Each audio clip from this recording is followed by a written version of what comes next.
오늘 우리에게 주시는 하나님의 말씀은 로마서 8장 26절부터 28절까지의 말씀입니다. 이와 같이 성령께서도 우리의 약함을 도와주십니다. 우리는 어떻게 기도해야 할지도 알지 못하지만 성령께서 친히 이루 다 말할 수 없는 탄식으로 우리를 대신하여 간구하여 주십니다. 사람의 마음을 꿰뚫어 보시는 하나님께서는 성령의 생각이 어떠한지를 아십니다. 성령께서 하나님의 뜻을 따라 성도를 대신하여 간구하시기 때문입니다. 하나님을 사랑하는 사람들, 곧 하나님의 뜻대로 부르심을 받은 사람들에게는 모든 일이 서로 협력해서 선을 이룬다는 것을 우리는 압니다. 저는 오늘 설교를 준비하기도 그랬고 또 설교를 하면서도 하나님이 주시는 정말 기쁨이 있었습니다. 왜냐하면 너무나 놀라운 축복에 대하여 전하는 시간이기 때문에 그렇습니다. 우리 그리스도인들은 너무나 놀라운 도움을 받으면서 사는 사람입니다. 성령님이시죠. 우리 안에 오신 하나님이십니다. 여러분 생각해 보세요. 하나님께서 우리 안에 오셔서 우리를 도우신다면 얼마나 놀라운 삶입니까? 성령께서 우리에게 오시는 이유는 우리가 하나님의 자녀라는 것을 확증하기 위해서 그렇습니다. 보증으로 오신 거예요. 우리가 하나님의 자녀라는 것을 확실하게 보증하는 것이 성령이십니다. 우리 안에 오신. 근데 그 성령님은 또한 우리가 하나님 앞에 갈 때까지 우리 약함을 도와주십니다. 26절에 보면 성령께서도 우리의 약함을 도와주십니다. 우리가 그런 사람입니다. 저도 그렇고 여러분도 그렇고 하나님이 마음에 오셔서 도와주시는 삶을 사는 사람들입니다. 정말 황홀할 정도로 놀라운 일이고 행복한 것 아닙니까? 성령님은 우리에게 무엇을 도와주시나? 첫 번째는 기도를 도와주신다고 그랬습니다. 우리가 하나님께 드리는 기도를 도와주십니다. 26절에 보면 우리는 어떻게 기도해야 할지도 알지 못하지만 성령께서 친히 이루다 말할 수 없는 탄식으로 우리를 대신하여 간구하여 주십니다. 여러분 때때로 하나님께 기도를 어떻게 해야 될지 모를 때가 있잖아요. 또 내가 진짜 기도를 잘하는 걸까 그런 생각이 들 때도 있잖아요. 또 어떤 때는 답답해서 그냥 주여라고 밖에는 부를 수가 없을 때도 있잖아요. 걱정하지 마십시오. 왜냐하면 성령께서 우리를 위해서 기도해 주시고 계시다는 겁니다. 여러분 하나님은 우리 마음을 다 아십니다. 우리가 꼭 말로 기도를 안 해도 하나님이 우리 마음을 다 아십니다. 27절에 사람의 마음을 꿰뚫어 보시는 하나님께서는 성령의 생각이 어떠한지를 아십니다. 성령께서 하나님의 뜻을 따라 성도를 대신하여 간구하시기 때문입니다. 지난 금식 성회 때 오신 분들은 들으셨고 또 보셨겠습니다만 이문미 목사님께서 케냐의 선교사로 계셨을 때 그때 이야기를 하시면서 우리가 어떤 때는 정말 기도할 수가 없어서 주여라고만 불러도 훌륭한 기도가 된다는 것. 우리가 주여라고만 불러도 하나님은 다 아신다는 것. 우리의 기도를. 그 말씀을 영상으로 보여주셨어요. 이 시간에도 영상으로 여러분들에게 좀 보여드리고 싶습니다.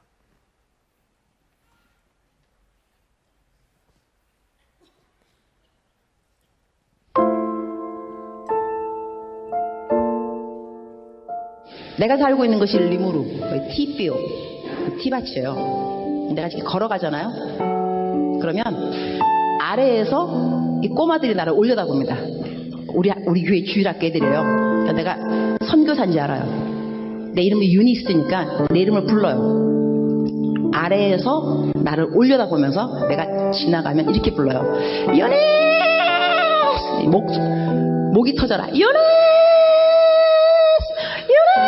막 이런데 얼마나 내 이름을 부르는지 나한테 아무것도 달라 그런 건 없어요. 그러나 내가 알아요. 얘네들 신발이 없어요. 맨발로 다니거든요. 근데 유네 살 때 저것들 신발이 없는데 신발 사줘야지. 그 생각이 들어요. 그 다음에 또 유네 이러면 저 녀석들 밥을 하루에 한 끼 먹는데 밥도 좀 많이 줘야 되는데 빵을 사줄까? 또 유네 이러면 쟤네들 학교도 없는데 내가 돈 많이 있으면 학교도 지어주면 좋겠다. 이런 생각을 해요. 선한 생각이 계속 나게 있다는 이야기예요. 근데 걔네들이 그 누구도 나한테 이혼해 신발 없어요, 신발 사주세요, 아무도 안 그랬어요. 그러나 내 이름을 부르는 순간순간 쟤네들 뭐가 필요한데? 이게 무슨 이야기냐 하면 여러분이 기도할 때 쥐야 이러면은요, 여러분의 마음을 하나님이 왜 모르겠어요. 여러분 필요한 거를 하나님이 아세요. 그리고 하나님이 여러분을 정말 사랑하세요. 주고 싶지 왜 안 주고 싶겠어요. 그러나 부르짖어야 말이지.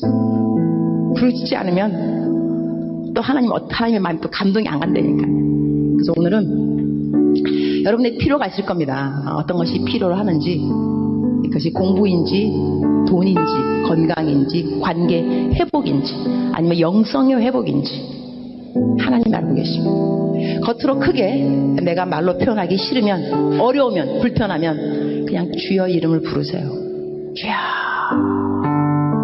주여. 여러분 은혜가 되십니까? 기도의 힘이 되십니까? 정말 그렇습니다. 성령께서 우리에게 오신 이유는 우리의 기도를 도와주시려고 하심입니다. 우리가 때때로는 정말 막막해서 어떻게 기도해야 될지 모를 때 그냥 주여라고 밖에는 부를 수 없을 때, 그때도 훌륭한 기도가 된다는 겁니다. 성령께서 오셔서 우리를 위해서 대신 하나님께 기도해 주시니까. 그러나 저는 오늘 이 시간에 여러분이 이 영상과 이 말씀에 너무 은혜를 받지 않았으면 좋겠어요. 은혜는 받았으면 좋겠는데 너무 은혜를 받지 않은, 너무 은혜를 받아서 이제부터 죽을 때까지 계속 주여만 부르는 이렇게 되지는 않았으면 좋겠어요. 그런 점이 약간 걱정이 됩니다. 성령께서 우리를 도와주세요. 우리가 기도를 제대로 못할 때도 우리를 얼마든지 도와주세요. 그러나 성령께서 우리가 평생 죽을 때까지 계속 주여만 부르라고, 제대로 한번 하나님 앞에 제대로 된 기도도 못 드려보고 계속 그냥 주여만 부르라고, 그냥 주님이 알아서 기도해 주시겠지, 그러라고 이런 은혜를 주시는 건 아닙니다. 여러분, 오늘 이 말씀에서 우리가 진짜 주목해 봐야 될 구절이 있어요. 그것은 이루다 말할 수 없는 탄식으로. 성령께서 지금 우리 안에 오셔서 이루다 말할 수 없는 탄식으로 그렇게 기도를 해주신다는 거예요, 우리를 위해서. 그러면 이게 무슨 뜻이죠? 우리 형편이 그렇게 심각하고 문제가 깊다는 거잖아요. 아니, 문제가 깊지도 않고 심각하지도 않은데 성령께서 이루다 말할 수 없는 탄식을 하실 이유가 뭐가 있습니까? 성령께서 심각하게 보시니까 그렇게 기도하잖아요. 근데 우리는 그걸 몰라요. 성령은 아시고 그렇게 기도하시는데 우리는 우리 문제를 몰라요. 우리는 기도를 해도 성령께서 탄식할 만한 기도를 해요. 너는 어째서 그런 기도밖에 할 줄 모르니? 그런 기도만 하고 있다고요. 여러분, 우리가 기도하는 것을 실제로 녹음해서 우리 한번 같이 들어보실까요? 창피해서 고개를 못 들 거예요. 내가 밥을 먹을 때, 잠을 잘 때, 아침에 일어났을 때 이렇게 교회에 와서 그냥 이렇게 내 마음속에 일어나는 기도를 다 녹음해서 들어보면 결국은 좀 더 편하게 해주세요, 고통은 없애주세요, 좀 더 잘 살게 해주세요, 좀 더 잘 먹게 해주세요, 그냥 나밖에 없어요.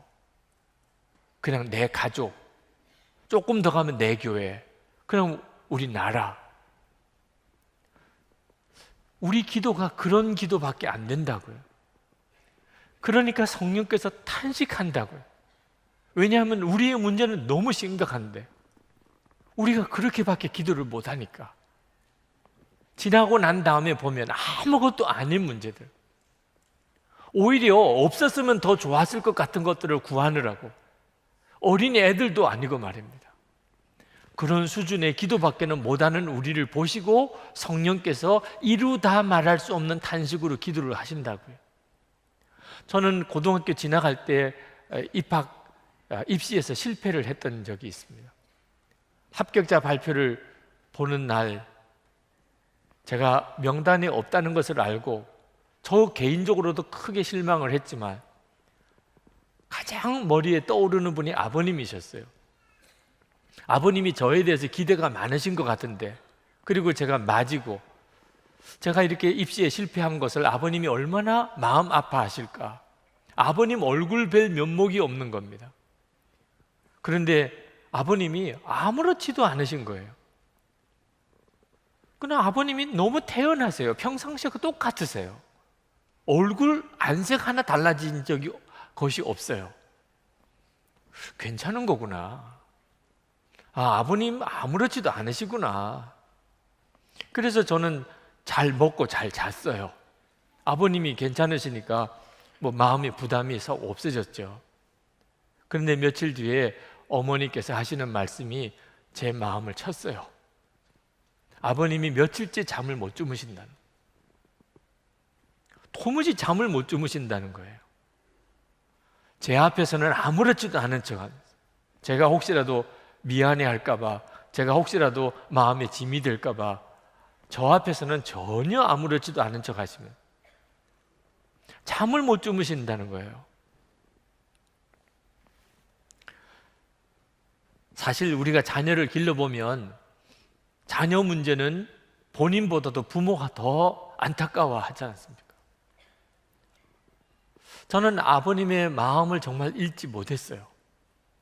그게 오랫도록 기억이 납니다.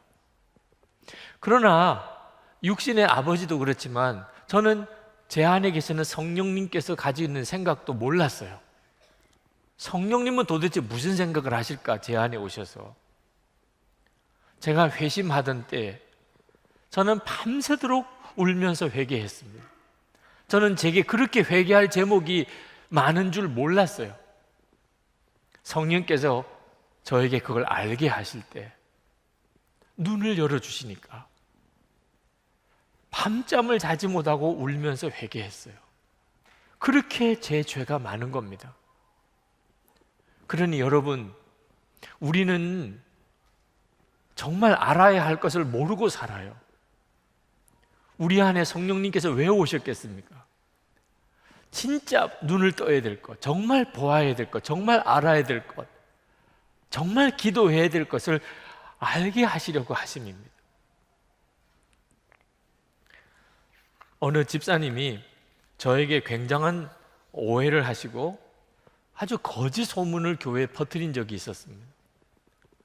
그 소문이 있다는 것을 제가 듣고는 엄청나게 마음에 상처가 되고, 그 소문을 믿은 교인들도 너무 배신감이 느껴지고 말할 수 없이 화가 났습니다. 그러나 더 힘든 것은 주님이 아무 말을 하지 말라는 겁니다. 그 일에 대해서 아무 말을 하지 말라는 거예요. 그러니 저는 사람들이 저를 오해해서 거짓 소문을 믿는 줄 알면서도 말하거나 설명하거나 해명을 못하는 거죠. 그건 정말 죽는 것 같았어요. 기도도 할 수 없었어요.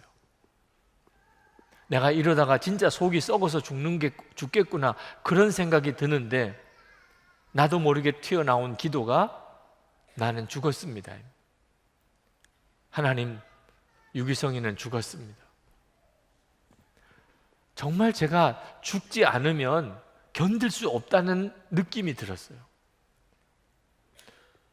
그 기도를 한 10번은 한 것 같습니다. 나는 죽었다는 고백을. 근데 참 놀라운 일이 벌어졌어요. 너무나 놀라운 평강이 갑자기 마음에 임하는 겁니다. 이것이 죽음인가 보다, 그런 생각이 들었어요. 억울한 마음도 없어지고, 분노도 사라지고, 섭섭한 마음도 사라지고, 그러니까 진짜 살 것 같은 거예요. 이제 무슨 기도를 해야 될 것 같은데 무슨 기도를 해야 되나? 그래서 주님의 마음을 주십시오. 뭐라고 기도해야 될지 주님은 아시지 않겠습니까? 주님, 주님의 마음을 주십시오. 그 순간에 갑자기 애통함이 밀려오는데 그냥 펑펑 울었어요. 지금까지 그렇게 많이 울은 적이 없어요. 너무너무 울었어요. 나중에는 지쳐서 울 수가 없을 정도까지. 그때 제 마음속에 언뜻 떠오르는 생각이, 내가 왜 우나? 내가 왜 우는지도 모르고 울었다니까요. 그때 깨달은 것이, 내가 주님의 마음을 달라고 그랬지. 주님의 마음을 주십시오. 이루다 말할 수 없는 탄식, 그게 성령의 마음이라는 것을 저는 그날 처음 경험했어요. 성령께서 제 마음에 오셨다는 건 믿었지만 성령의 마음은 그날 처음 경험했어요.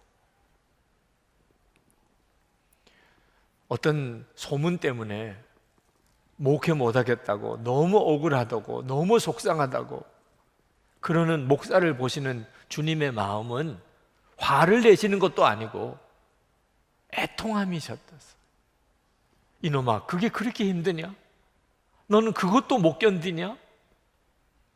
교회 안에서 서로 말도 안 되는 소문들, 말들이 또 오고 가는 이런 현상을 보시는 주님의 마음은 화를 내시기보다는 애통함이셨어요. 여러분들도 한번 가족을 위해서 하나님 마음을 주세요. 여러분 교인들을 위해서, 또는 여러분 주변에 정말 용서가 안 되는 사람, 진짜 미운 사람, 정말 그 사람은 죽었으면 좋겠다고 생각하는 사람, 만약에 있다면 그 사람을 향한 주님의 마음을 한번 달라고 해보세요. 울지 않고 견딜 수 있는 사람 없을 겁니다. 우리가 주님의 마음을 너무 모르는 거예요. 주님의 마음을 모르니까, 그러니까 우리는 아무것도 아닌 문제를 가지고 기도하는 거예요. 성령께서 우리 안에 오셨을 때 얼마나 그 일이 답답하시겠습니까? 너는 진짜 기도할 제목이 따로 있는 거야. 그러므로 여러분, 성령의 도우심을 받아야 됩니다. 우리가 하나님 앞에 기도를 제대로 해야 우리가 제대로 살게 됩니다. 구하면 주신다고 그랬거든요. 잘못 구하면 이건 심각한 문제가 되는 겁니다. 그런데 우리가 어떻게 모든 걸 다 알고 기도할 수 있겠어요? 성령님이 그래서 오신 거예요. 성령님이 우리를 그래서 도우시는 거예요. 여러분, 하나님은 우리 마음을 다 아십니다. 모르실 수가 없지요. 우리 마음에 와 계시니까. 27절에 사람의 마음을 꿰뚫어 보시는 하나님께서는 성령의 생각이 어떠한지를 아십니다. 여러분, 이건 정말 놀라운 축복입니다. 하나님과 마음이 완전히 통하는 관계입니다. 우리는 하나님과 우리는 마음이 완전히 통해요. 하나님이 우리 안에 오셔서 우리 마음을 다 아시죠. 우리도 하나님을 그렇게 알게 되어 있습니다. 이건 엄청난 축복이고 놀라운 은혜입니다. 하나님과 이렇게 친밀한 관계. 다윗이 시편 19편 14절에 나의 반석이시오 나의 구속자이신 여호와여 내 입의 말과 마음의 묵상이 주님 앞에 연락되기를 원하나이다. 다윗은 자기 마음의 묵상이 주님께 연락되는 걸 알았어요. 마음이 생각만 해도 하나님이 아신다는 겁니다. 우리야말로 진짜 그렇습니다. 여러분, 하나님을 기쁘시게 하는 것은 어렵지 않아요. 아주 쉬운 일이에요. 여러분이 마음으로 하나님이 기뻐하시는 생각을 하면 하나님을 기쁘시게 할 수 있어요. 여러분의 마음이 하나님이 기뻐하는 생각만 하면. 그러나 이 말씀은 또 한편으로는 굉장히 두려운 말씀입니다. 우리가 만약에 성령께서 내 마음에 계시다는 것을 진짜 믿지 못하면, 그러면 우리는 마음으로 짓는 생각으로 하나님 앞에 엄청난 죄를 짓는 거예요. 하나님을 면전에 두고 우리가 막 거친 말을 하고 욕을 하고 화를 내고, 이게 말도 안 되는 일이죠. 만약에 우리가 눈을 떠서 하나님을 뵙는다면 이건 상상도 안 되는 일입니다. 그러나 하나님은 우리에게 은혜를 주셔서 성령으로 우리 안에 오셨어요. 그런데 우리가 마음속으로 누구를 향하여 화를 내면 그건 하나님께 짓는 죄예요. 내가 어떤 일로 인해서 나쁜 생각을 품으면 그건 하나님의 얼굴에다가 아주 먹칠을 하는 겁니다. 이런 죄를 짓고 사는 거예요, 우리가. 성령이 근심이라고 그랬습니다. 에베소서 4장 30절에. 성령께서 왜 근심하시나요? 하나님을 진짜 믿지 않고 마음에 이 생각 저 생각, 말도 안 되는 더럽고 끔찍한 생각을 품고 사는 성도들 때문에 근심하시는 거죠. 우리 안에 오셨으니. 이건 얼마나 불행한 일이겠습니까? 성령님은 우리를 도와주시려고 오셨는데 우리가 그 사실을 진짜 믿지 못하면 오히려 우리는 하나님 앞에 얼마나 큰 죄를 짓고 사느냐 말입니다. 성령께서 그것을 깨우쳐 주시려고 하시는 거예요. 우리의 마음이 어떤지를 깨우쳐 주시려는 거예요. 여러분, 성령의 사람은 성령의 어떤 특별한 체험을 했거나 또는 기적을 경험을 한 사람을 말하는 게 아닙니다. 바로 이루다 말할 수 없는 탄식을 가지고 기도하시는 주님의 마음을 아는 사람이에요. 나라를 위해서 기도해도, 교회를 위해서 기도해도, 가족을 위해서 기도해도, 나 자신을 위해서 기도해도 성령의 그 마음을 아는 사람입니다. 그래서 24시간 주님을 바라보시라고 한 거예요. 항상 주님을 의식하고 살라는 겁니다. 여러분이 여러분의 마음에 이미 와 계신 성령님을 진짜 믿고 여러분의 마음의 묵상이 그대로 하나님께 올라간다는 걸 진짜 믿고 하나님은 여러분의 마음을 알고 계시다는 걸 믿고 여러분의 마음을 항상 주님을 바라보는 시선을 고정하고 하나님이 기뻐하시는 생각으로 여러분 한번 살아보십시오. 여러분이 얼마나 놀라운 축복을 받은 사람인가를 알게 됩니다. 28절에 보면 하나님을 사랑하는 사람들, 곧 하나님의 뜻대로 부르심을 받은 사람들에게는 모든 일이 서로 협력해서 선을 이룬다는 것을 우리는 압니다. 여러분, 성령께서 우리에게 오신 것은 모든 것이 합력해서 선을 이루게 되는 인생을 살게 하려고 하시는 겁니다. 하나님이세요, 성령님은. 얼마든지 그렇게 하실 수 있죠. 우리가 실패자라도, 우리에게 어려움이 많아도, 우리가 아무리 약해도 우리를 도와주시는 분이 성령님이시라니까요.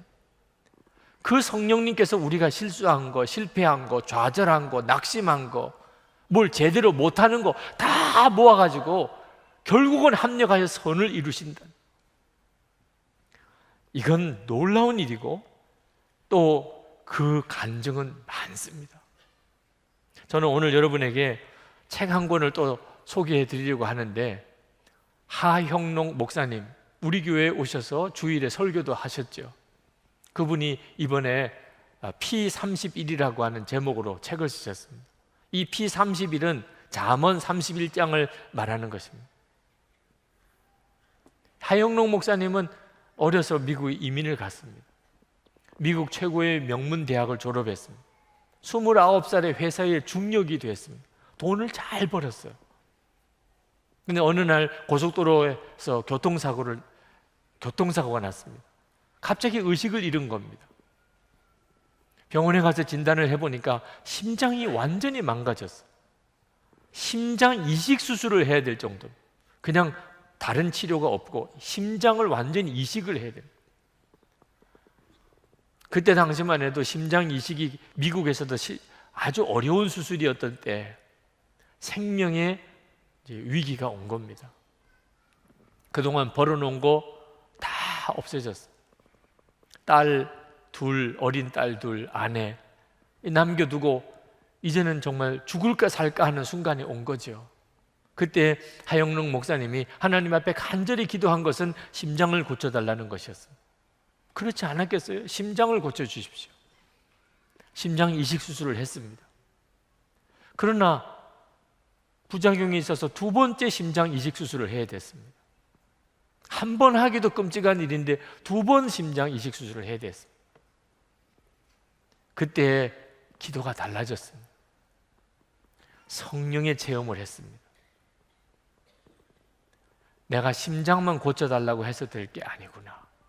심장이 고쳐지면 그러면 또 옛날처럼 살 거 아니야? 내가 지금 필요한 것은 심장이 고쳐지는 게 아니고 나 자신이 고쳐지는 것이에요 하는 거구나. 그래서 하나님 앞에 그때부터 기도하기를, 하나님 나를 고치세요. 새 삶을 살게 해주세요. 완전히 새로운 삶을 살게 해주세요. 그리고 그가 병원에 있는 동안에 성경을 2번 통독을 했습니다. 그때 평소에는 전혀 눈에 들어오지 않던 성경 구절이 하나 눈에 들어왔습니다. 마태복음 22장 39절 말씀입니다. 내 이웃을 내 자신같이 사랑하라. 그전에는 이런 성경 구절은 눈에 들어오지 않았습니다. 오직 성공해야지, 오직 돈 벌어서 잘 살아야지, 그렇게 살았습니다.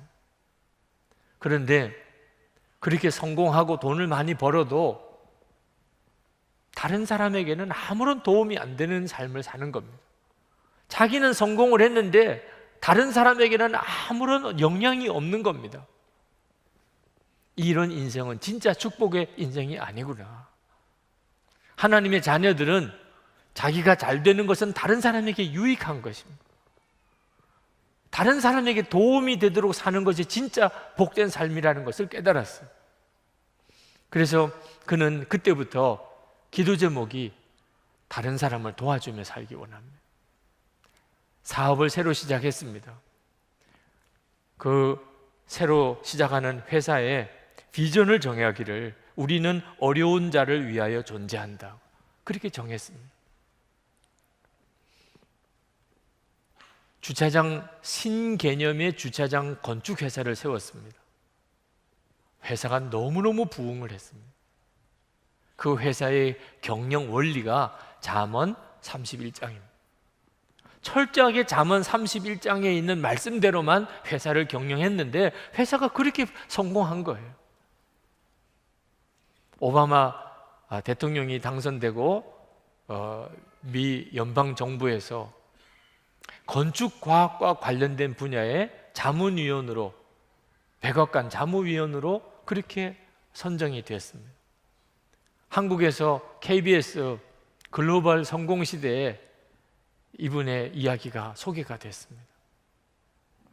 그런데 글로벌 성공시대에 그분의 이야기가 소개가 됐지만 진짜 중요한 부분이 빠졌어요. 그분이 성공했다는 게 중요한 게 아닙니다. 성경 말씀대로 회사를 경영했는데도 성공했다는 게 중요한 거죠. 그런데 KBS에서는 공영방송이라 그런 내용은 방영할 수가 없다고 그래서 성공한 내용만 소개를 했습니다. 하나님께서 진짜 이야기를 전해야 할 내용을 전해야 하겠기 때문에 저를 만나는 어떤 계기가 되었습니다. 저희 교회도 오셨고 그래서 책을 출판하게 됐습니다. 그 책이 이 책입니다. 이 책 속에는 단순히 하영록 목사님이 얼마나 성공했느냐 하는 이야기가 들어있는 게 아니고 성경 말씀으로 어떻게 그렇게 성공했느냐고 하는 것을 쓰고 있어요. 하영록 목사님은 큰 회사의 CEO지만 또 동시에 그는 목사입니다. 교회에서 목사로 세웠어요. 두 가지 다 아무런 어려움이 없대요. 회사 CEO나 교회 목사나. 왜? 똑같은 원리로 하니까. 똑같은 원리로. 성령님은 이렇게 우리를 도와주시는 거예요. 우리에게 어떤 실패가 있든지 어떤 좌절이 있든지 어떤 어려움이 있든지 성령님께서 도와주시기 시작하면 그러면 정말 놀라운 삶을 살게 되는 겁니다. 저는 저 개인적으로 이 로마서 8장 28절 하나님을 사랑하는 자 곧 그 뜻대로 부르심을 입은 자들에게는 모든 것이 다 합력하여 선을 이루느니라. 이 말씀은 저의 말씀 기도입니다. 제 개인적인 말씀 기도예요. 하나님, 이 말씀이 저에게 이루어지기를 원합니다. 저는 개인적으로 제 삶에 실패가 있어요. 좌절도 있습니다. 하고 싶은 거 못한 것도 많아요. 생각할수록 부끄러운 순간들도 너무 많습니다. 지난 날을 돌아보면 너무 아쉬워요. 그런데 성령께서 도와주시려고 오셨다는 것. 결국은 선하게, 모든 것이 다 선하게 그렇게 결론 지어지게 만들어 주신다. 그러면 된 거잖아요. 실패가 있어도, 좌절이 있어도, 좀 부끄러운 일들이 있어도 결국은 선하게 만들어 주신다. 하나님, 그렇게 되기를 원합니다. 여러분들도 아마 여러분의 인생의 마무리가 어떻게 될지 궁금하신 분들이 있으실 겁니다. 내 인생은 정말 해피엔딩으로 끝날까? 여러분들도 실패가 있으실 거예요. 좌절도 있으실 겁니다. 낙심스러운 것도 있으실 거예요. 지금도 절망 가운데 있는 분도 있으실 거예요. 그래서 성령님이 오신 거라니까요. 성령께서 여러분을 도우시려고, 여러분들이 실패하고 좌절하고 낙심하고 모든 것들을 다 협력하여 결과적으로는 선을 이루게 만들어 주신다니까. 여러분, 그 성령님이 이미 여러분 안에 오신 걸 모르십니까? 그 성령님을 주목하시고 사셔야 됩니다.